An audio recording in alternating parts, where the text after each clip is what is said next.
By all accounts, the apple harvest throughout our region has been good this year, so there was a fair amount of pickings to be had in Clevedon's Millennium Orchard, just off Brookfield Walk. Rosie, are you picking?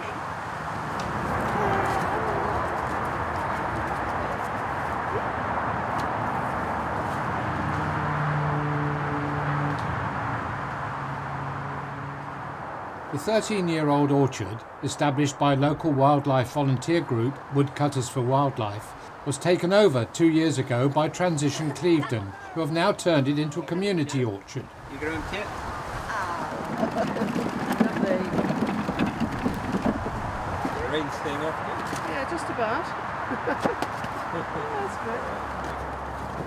In total, about 40 sacks of apples were collected and transported away by local cider maker Dave Coates to his brewing plant in Nortons Wood Lane.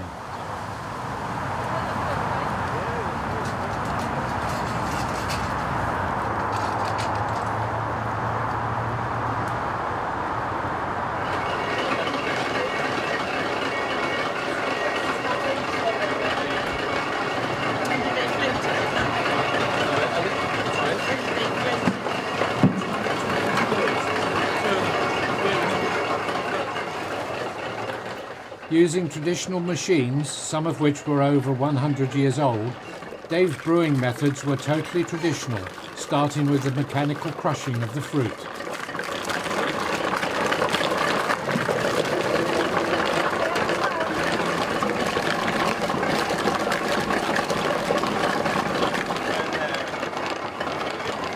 It has always been reckoned that cider making was brought to this country with the Norman conquest of 1066. But it is now thought to have been here long before that, as apple trees were growing in the UK well before the Romans came.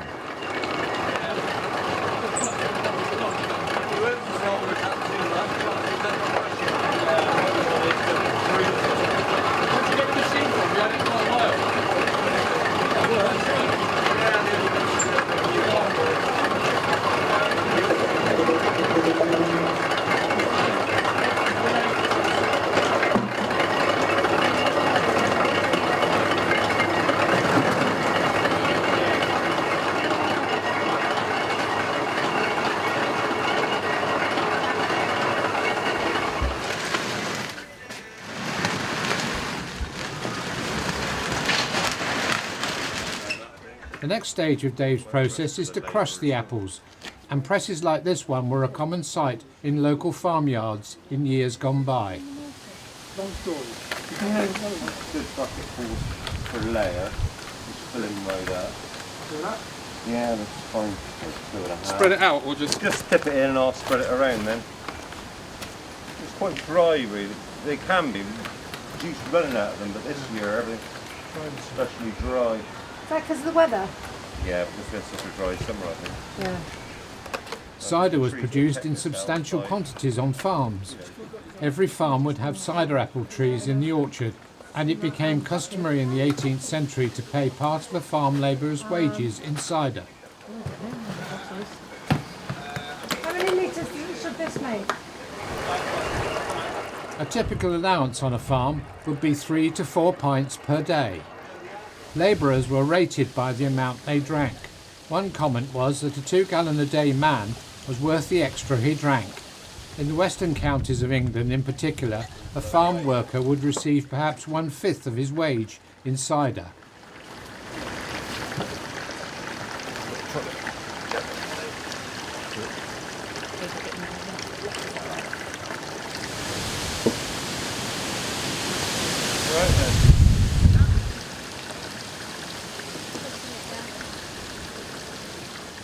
In Dave's cider making process, nothing is added. This liquor is fermented just as it comes out of the press. No water or sugar is added, and only the natural yeast present on the skin of the apple is used.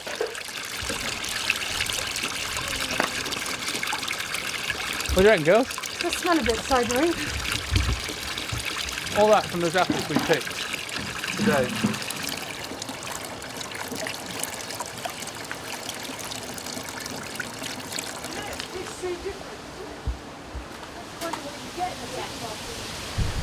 The fermentation can continue for several months.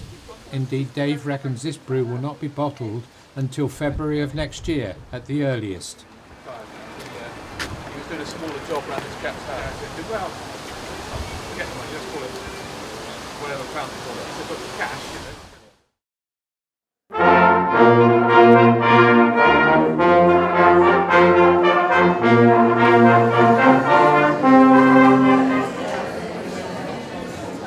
15 exhibitors took stalls at this, the 15th annual craft fair, to be held in aid of the community centre. This was very definitely a do-it-yourself affair, as all of those taking part had designed and created the items they were offering for sale.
Little boxes as well. Yes. Earrings and boxes. Oh, that's got stuff on it. It says there.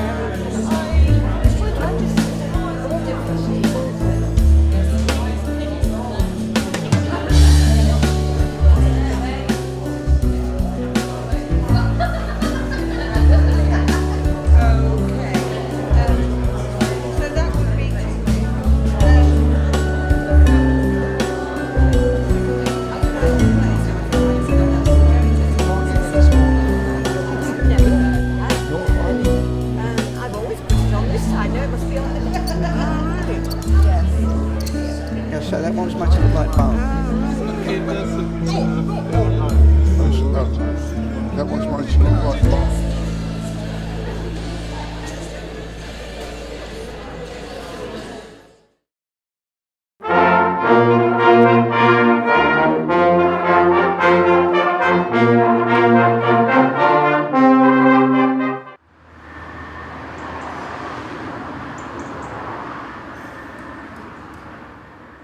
In our last edition, we reported on the work being undertaken in the chalet toilets on the beach.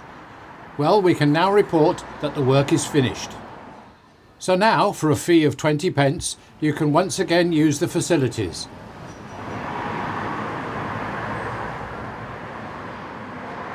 Now with just one unisex entrance, it divides on the other side of the barrier, with ladies on the left and gentlemen on the right.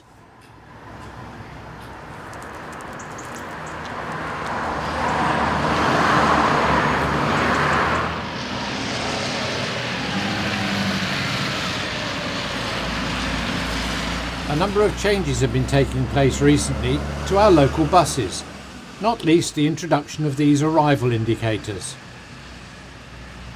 We understand that there have been some teething problems with this display in the triangle, but no doubt it will be up and running soon. The main change to the system is that the numbers on the buses have all changed. The 125 to Weston and Cribbs Causeway has now become the X5, but it continues to run hourly. The 361 to Bristol has become the X6 and will now run twice an hour. And the 362 to Bristol via Nailsea and Backwell has become the X8 with an hourly service as before. The buses on some of the journeys have also been upgraded. Plush leather seats are to be found on these fairly new double-deckers, and a Wi-Fi connection and a TV screen are available, although on the buses we travelled on, the screens were blank. We at Clevedon News would like to suggest that travellers might be entertained during their journey with a showing of our own programmes. What better than to spend your journey to Bristol or Weston catching up on the latest local news and maybe trying to spot yourself in the crowd? Clevedon News will suggest this idea to the bus company.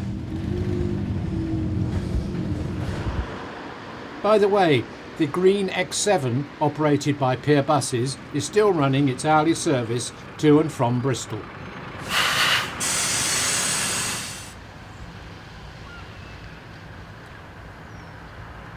Following our recent report about the new map showing the paths of Clevedon, a viewer has reminded us of some of the picturesque walks to be had in the town, particularly this one following the River Land Yeo from the Dogleg in Strode Road to Marshall's Field down by the sea wall.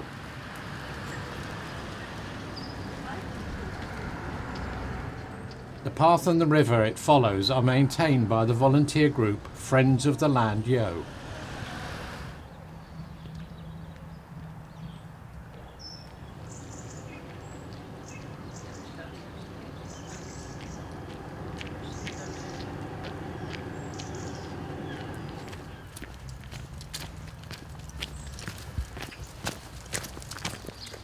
The path branches over the Herring Bridge at this point. This is the oldest bridge in Clevedon and is so named not after the herring fish, but because the bend in the river resembles the shape of a heron's leg.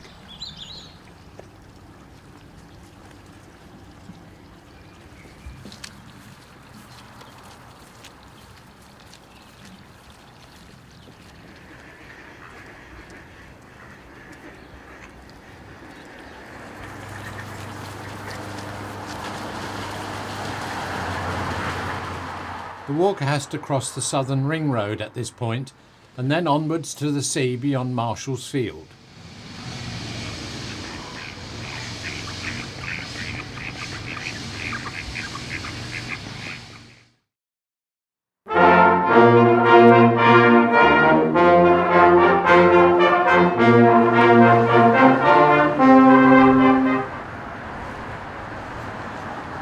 It's hard to believe that it is very nearly a year since we reported on the disintegration of part of our beloved bandstand.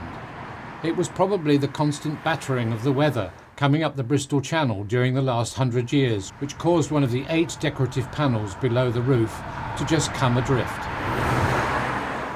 An expert inspection of the remaining panels, seen here from the inside of the roof space, found them to be well attached and recommended that only the damaged panels should be replaced. It wasn't until May that the insurance and funding issues had been sorted out by North Somerset Council with the assistance of the Clevedon Civic Society, and work then started on replacing the missing panel.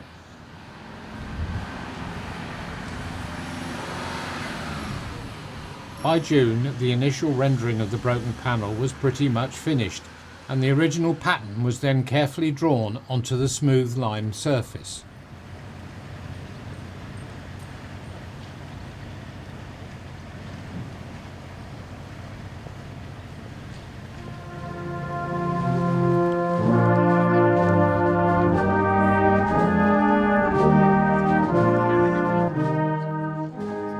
Throughout this time, of course, the bandstand was barred from users. Some bands played on the square next door, and some moved themselves lock, stock and barrel right down to the Salthouse Fields.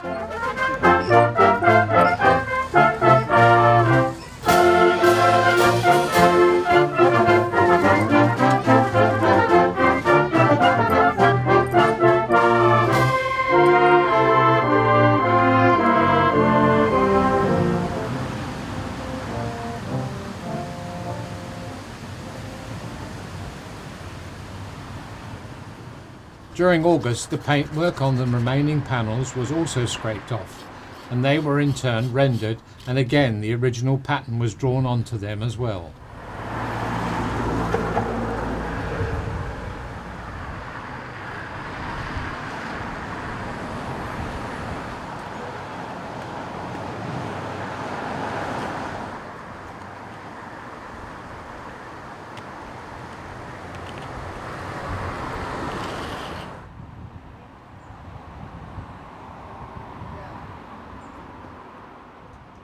The intricate task of actually painting the coloured designs on all of the panels took the whole of October, aided by some unusually warm and rain-free weather.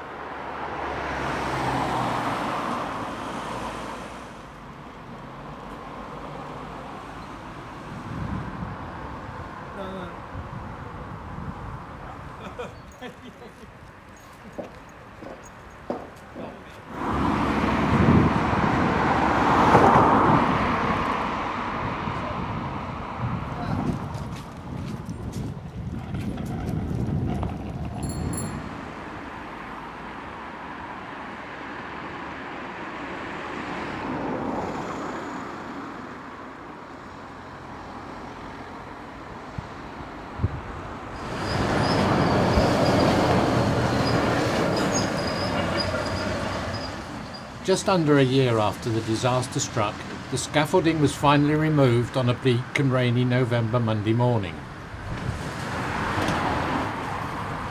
But the bright colours of the newly painted designs warmed the scene, and now all appears to be ready for the music to return once more. But no, apparently all is not well. We understand that a leak in the roof is already causing visual damage to one of the panels, and more work will need to be done. So, once again, watch this space.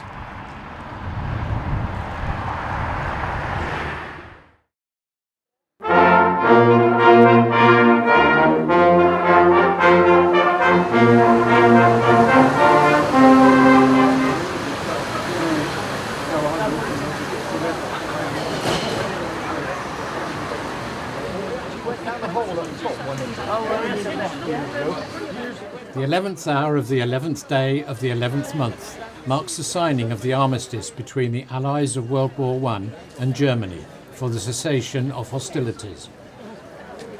Nowadays, the hour has become the solemn moment to honour veterans of all conflicts.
They shall drown the whole, the sweet, the left grow old. Age shall not weary them, nor the years condemn.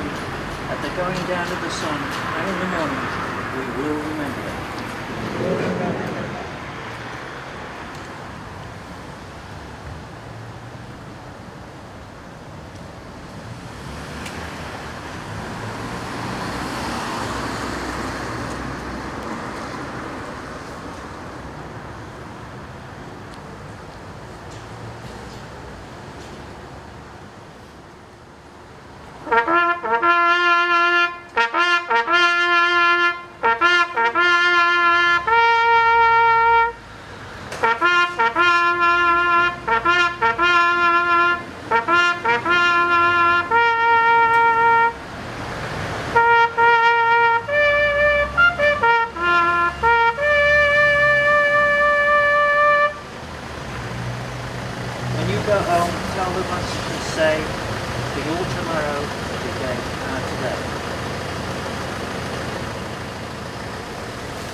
Good morning to you, okay?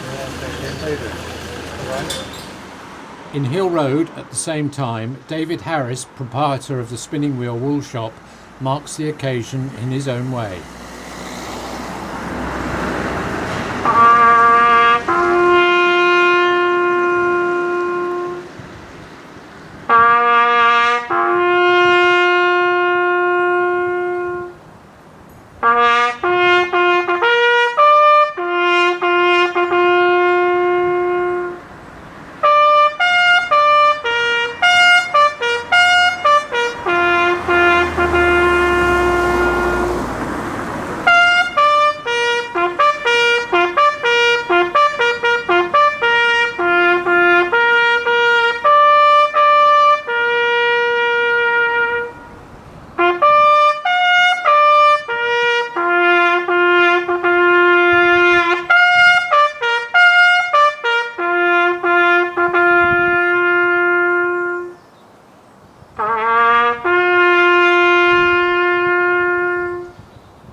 And in the Salthouse car park, members of the Avon Glen Pipes and Drums warm up to lead the annual Remembrance Sunday Parade, organised by the Clevedon branch of the Royal British Legion.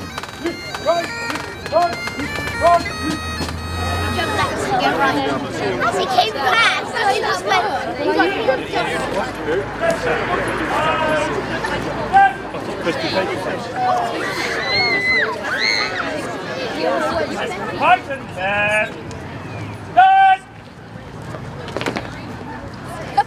That's Harrison. That's Matt. That's Will.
That's what I thought.